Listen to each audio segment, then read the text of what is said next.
This is the velocity skills sheet for violin. I'm going to start and play through each of the scales. So starting with A minor, I'm going to play the top notes for violin. Make sure to play a low 2 on A, a low 1 behind the tape on the E string, and a low 2 on the E string.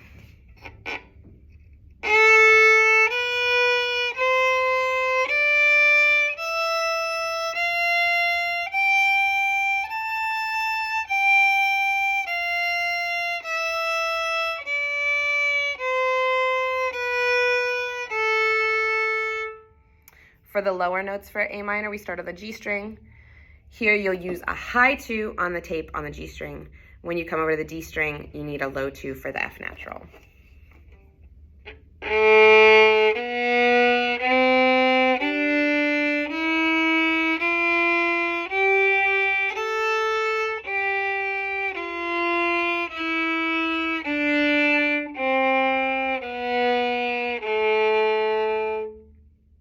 The next line is D minor. We have one flat in our key signature. It's a B flat. We have no sharps. So on the D string, I'm going to still play low 2. On the A string for that B flat, I'm going to play a low 1 behind the tape, and then a low 2 between the tapes for C natural.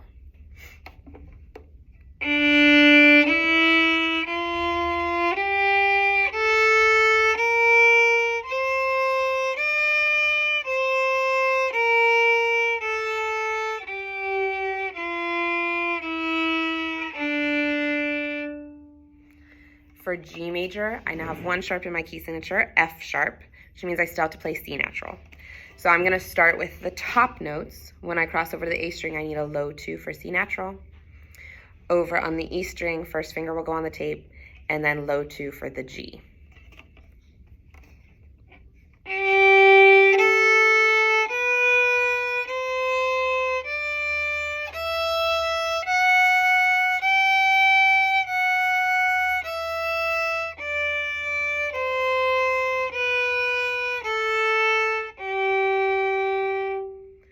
For the lower notes, we're going to start on open G, and we're going to use a high 2 on the tape on the G string, also on the D string.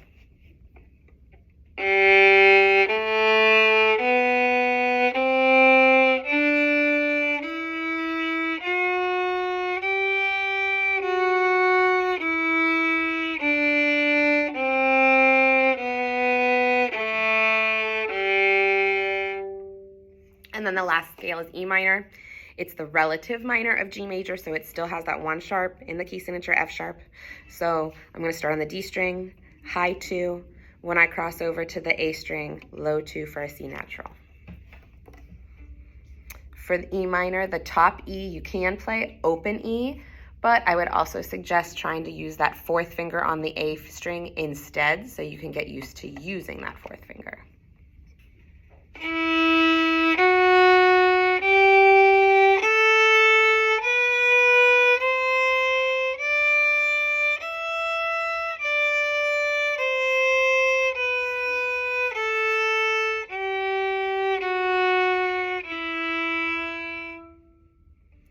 For each of these rhythm patterns, I'm going to play this with the metronome set at 88.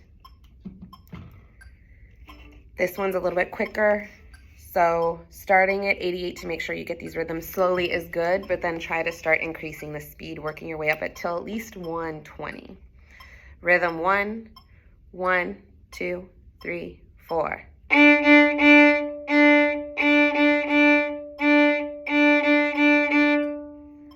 Rhythm 2.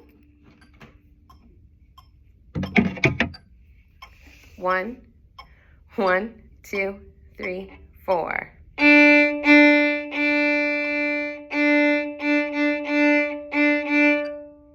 Rhythm 3. 1, 2, 3, 4, 1.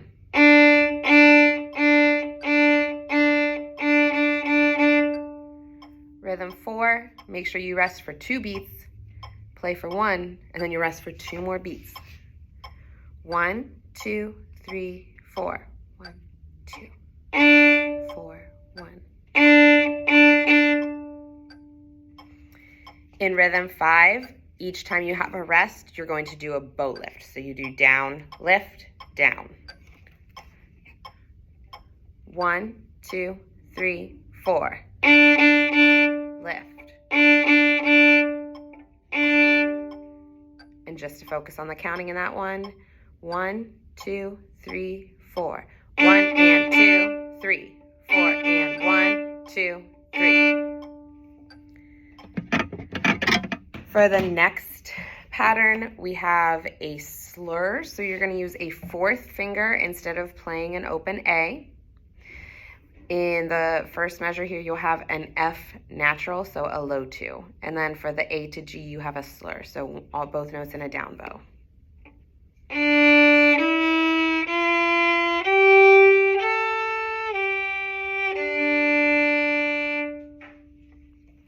In measure 29, we're starting some finger patterns. So we're changing between low 2 and high 2. You need to make sure you're checking your key signature. So we still have the 1 sharp, the F sharp in the key signature. That means in 29, you're going to play an F sharp. In measure 30, the first F is marked with a natural that carries all the way through the measure. So you're going to play F natural the whole way through. Then in measure 31, you'll see you have an F natural to an F sharp. So I'm going to play those 3 measures for you. F sharp, F natural, F natural, F sharp. The next 3 measures practice the C natural, C sharp on the C string. So here in measure 32, the last measure of this page, you have a C natural because we do not have a sharp in the key signature. So you're going to play a low 2. At the top of the next page, measure 33, you have a sharp, an accidental for a sharp in front of that note. So you have a C sharp all the way through that measure. And then in measure 34, we start with a C natural because again, there's no sharp in front of it and we're in a new measure. And we end that measure with a C sharp. So now I'm going to play those 3 measures for you.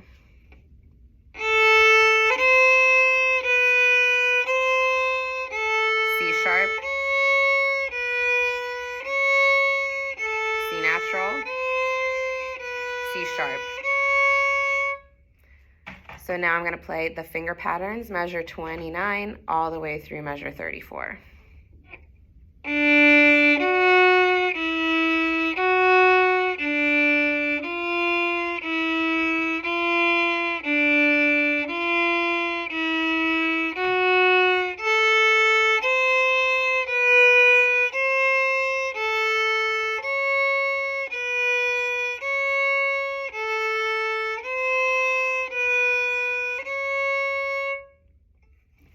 Now we're at the dynamic section. Here we're going to start piano. 2 measures later, you'll see you have a crescendo over those 4 quarter notes that lead you up to a forte. And then this is where you have the forte piano marking. You'll see that in a section of velocity. What that means is you play that first note forte and immediately drop down to piano. So you hear that change, that very drastic change suddenly. To check your wasp, for the piano, you want to make sure you are closer to the middle of your bow and that the middle of your bow is set closer to the fingerboard.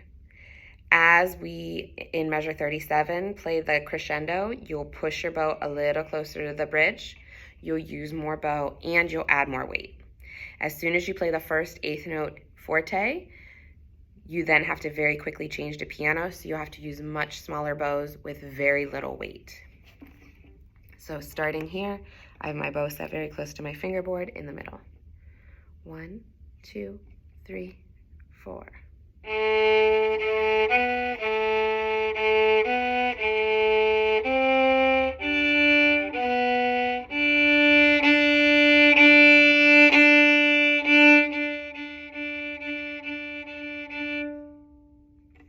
Now we're at measure 39. This is our divisi.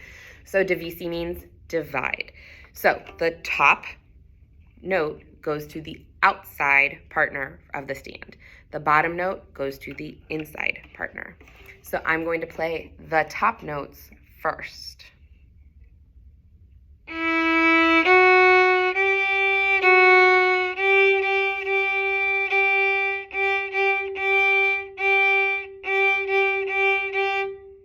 then the bottom notes.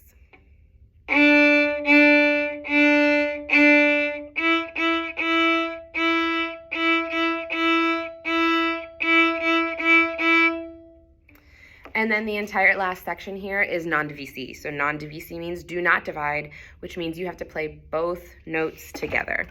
So the first three measures are just practicing this on open A and open D. The reason being, I want you to get used to playing these different bowing patterns and rhythm patterns on just open notes without worrying about placing your finger. And what you need to listen for is that your bow is balanced so that you're hearing both of the notes. You shouldn't hear mostly A and very little D. You should hear A and D evenly here.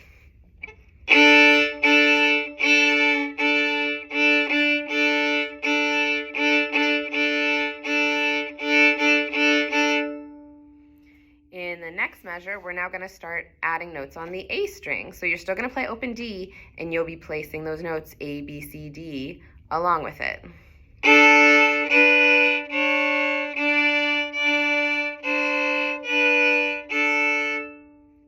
And then the trickier part, now you're going to play an open A while you're setting notes on open D. That means your posture has to be set up correctly. If you're one of my violinists who love to collapse their wrist, it's touching the string, your thumb is set way back by the edge, it's pulled back, it's not straight against the tape, you do not have good hand posture, your fingers cannot round and curve over the string, and you are likely to bump the A string while you're playing D. And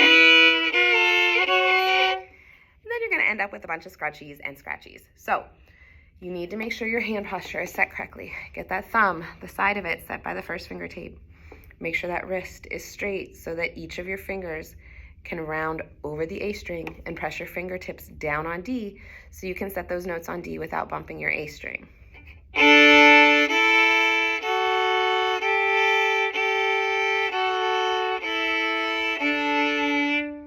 And then the last line is practicing just some different patterns. So here we're going to set 3 fingers on G and play it with our open D. It's going to sound like a clash because it is.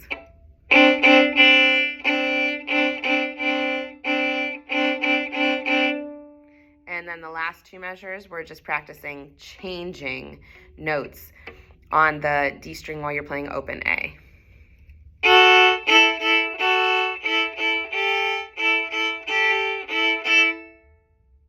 So that entire non-divisi section, starting in measure 42 to the end, is 1, 2, 3, 4.